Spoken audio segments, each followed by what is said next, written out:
Job chapter 5. Call out now. Is there anyone who will answer you? And to which of the holy ones will you turn? For wrath kills a foolish man, and envy slays a simple one. I have seen the foolish taking root, but suddenly I cursed his dwelling place. His sons are far from safety. They are crushed in the gate, and there is no deliverer, because the hungry eat up his harvest, taking it even from the thorns, and a snare snatches their substance. For affliction does not come from the dust, nor does trouble spring from the ground. Yet man is born to trouble, as the sparks fly upward. But as for me, I would seek God, and to God I would commit my cause, who does great things and unsearchable, marvelous things without number. He gives rain on the earth, and sends waters on the fields.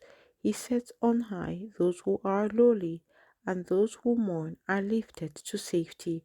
He frustrates the devices of the crafty, so that their hands cannot carry out their plans. He catches the wise in their own craftiness, and the counsel of the cunning comes quickly upon them. They meet with darkness in the daytime, and grope at noontime as in the night.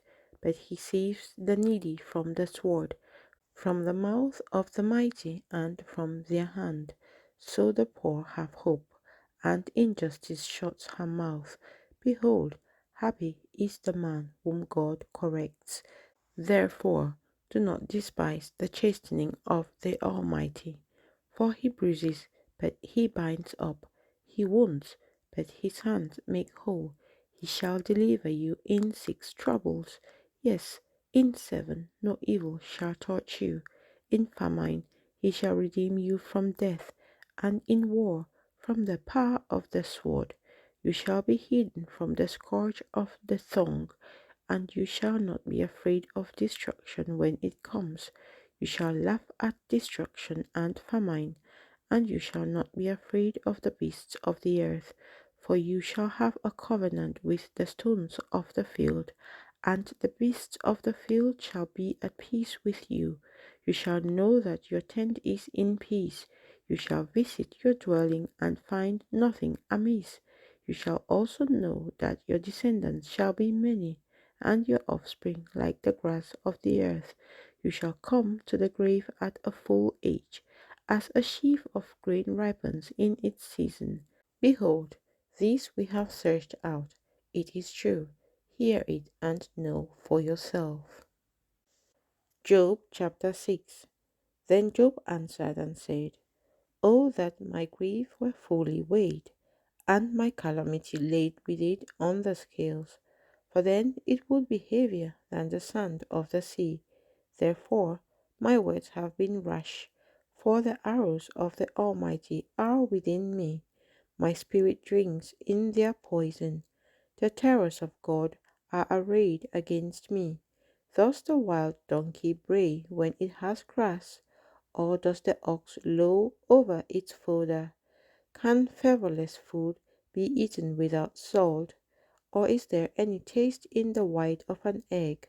My soul refuses to touch them. They are as loathsome food to me. Oh, that I might have my request, that God would grant me the thing that I long for, that it would please God to crush me, that he would loose his hand and cut me off. Then I would still have comfort, though in anguish I would exult. He would not spare, for I have not concealed the words of the Holy One. What strength do I have that I should hope? And what is my end that I should prolong my life? Is my strength the strength of stones, or is my flesh bones? Is my help not within me, and is success driven from me? To him who is afflicted, kindness should be shown by his friend, even though he forsakes the fear of the Almighty.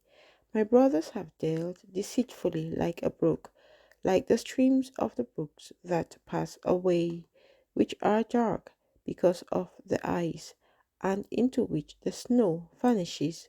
When it is warm, they cease to flow.